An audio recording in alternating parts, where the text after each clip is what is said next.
Just when I finally forced myself to dive back into the Definitive Edition games after 3 long years and got thoroughly annoyed all over again because so much was still broken, I put my frustrations into a video, and guess what? Rockstar dropped a huge 5GB update the same day. You'd think an update of that size would mean some massive fixes and real improvements, but their official notes kept it vague, just saying numerous fixes and improvements and mentioning a new classic lighting mode. But is this update actually worth our time? Let's dig in and see if Rockstar's finally fixed what's been bugging us since day one. The first most noticeable change I just mentioned is the classic lighting. It's what I've been waiting to see on PC and consoles since the release. They finally brought it back after 3 years. This feature was first added to the mobile port of the Definitive Edition Trilogy, which was handled by Video Games Deluxe. When I saw it only on mobile, I couldn't believe they'd add something like that for mobile players and leave PC and console users hanging. And I think I have a theory on why the classic lighting finally looks the way it should. See, Grove Street Games, who worked on the initial remaster for PC and consoles, is noticeably absent from the intro splash screen and the main menu in this update. It seems like Rockstar finally decided to take matters into their own hands and put together a real update after realizing GSG just couldn't deliver the level of quality we expected. As you can see, the classic lighting finally looks solid and really brings back that retro PS2 vibe we all love. It doesn't just look great during sunset, where the game originally starts, but across all weather types and throughout the entire map.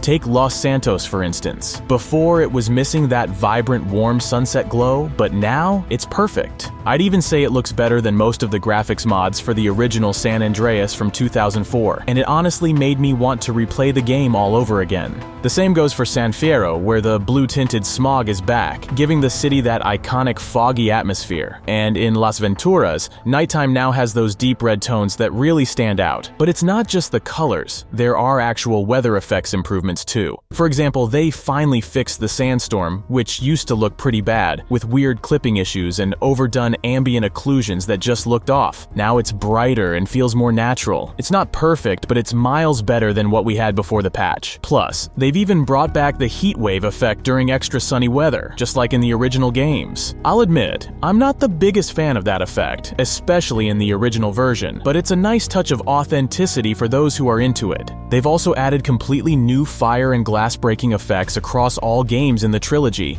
The flames are bigger, brighter, and honestly look way better. Plus, there's extra bloom and flare that makes everything look a bit more polished. Driving in the rain has also improved. It's no longer ugly or overly distracting. The rain effects are now much more toned down and easier on the eyes. Beyond that, there are a bunch of smaller visual fixes for things I mentioned in my previous video. For example, the smoke effect from tires during burnouts was previously a solid black that looked out of place, but now it's been adjusted to a more natural gray. Another subtle but welcome change is with the shadows. In previous versions, shadows would shift in chunks based on the time of day, making the whole scene feel jumpy. Now, shadows move smoothly across all 3 games. There's good news for the eagle-eyed players out there, because a lot of textures have been improved with this update. For instance, they finally fixed the neon lights around Vice City, bringing back their original colors. A perfect example is the Malibu Club, which is now properly lit up in pink, whereas before the patch, it was oddly white. They also corrected some of the AI upscaled textures and artwork that looked terrible in the 2021 release. And it doesn't stop there. Rockstar even restored the large bushes along Vice City's Ocean Beach, which were missing in the Definitive Edition for some reason. Plus, the well-known glitched texture near the airport in GTA 3 has also been fixed. There are even some new details on the minimap radar. For example, small rock islands have been added, showing that Rockstar finally paid attention to finer details in the minimaps. And speaking of GTA 3, they also patched the map glitch that let us reach the islands early before unlocking them. Now if you try it, you just drown since, as we know, Claude can't swim. Another random, less annoying bug was also addressed. When you go to the park in GTA 3, Claude no longer walks on the water as if it's ice. After the patch, he actually wades through it normally instead of walking on top. One of the odd changes, though, is at the location with the "you weren't supposed to be able to get here, you know" Easter egg text on the wall. Rockstar actually removed some trees from that spot. I'm not sure why they made this change. It doesn't feel like a fix, more like a random tweak that doesn't really make sense. On top of that, they've brought back the ghost town. I'm not sure what the purpose is, since we still can't reach it without using script mods as far as I know. Previously, it was either removed or invisible, but now it's back in the game. Another thing they finally fixed is the volumetric volumetric clouds because the first versions of these Definitive Edition games did technically have clouds. And yes, they were volumetric, but they were placed so high up that only aliens could probably see them. It was definitely a step down because even though the clouds in the original game were pretty flat, mostly a bunch of 2D textures layered together, actually being able to fly through them added a lot more realism, especially since the game has a few flying missions. Now, that's finally been addressed, and no, we're not getting super fluffy, ultra-realistic clouds straight out of Red Dead Redemption 2, but the clouds do resemble the originals, and honestly, I think that's for the best. They managed to keep that original atmosphere, which, let's not forget, is key here. This is a remaster, not a full remake of these 3 games, even though, as I said in my last video, the trilogy definitely deserves a proper remake.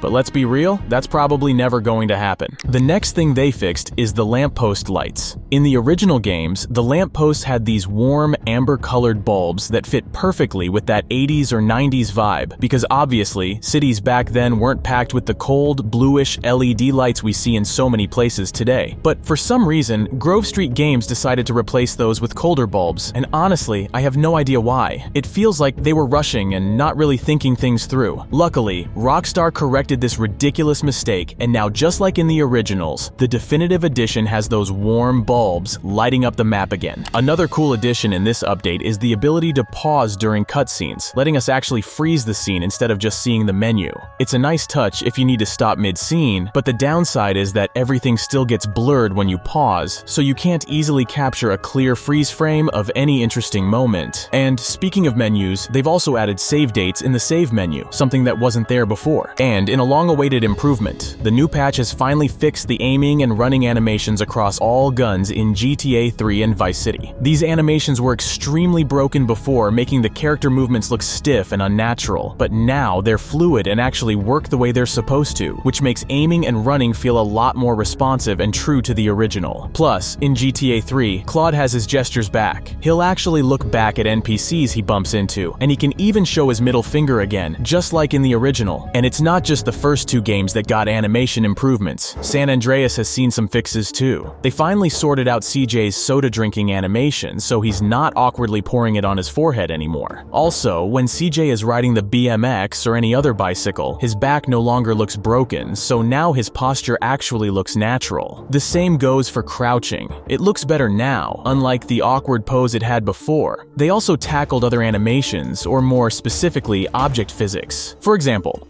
the punching bags in the gym were totally static before, and now, after the patch, they actually respond to hits and move around when we punch them, just like in the old game. They've also fixed some of the sound effects, which is a nice touch. The first one I noticed was the garage door sound when entering the pain spray in GTA 3. Before, the sound would play on a loop, which just made it sound weird and completely out of place. But now it sounds the way it should. If you thought they fixed everything though, well, not quite. One of the first things I noticed was the awful level of distance models on the map. I have no idea why they didn't address this because it's incredibly distracting, especially when you're flying across the map. The low-res textures and models load in way too close, and I just can't take my eyes off them.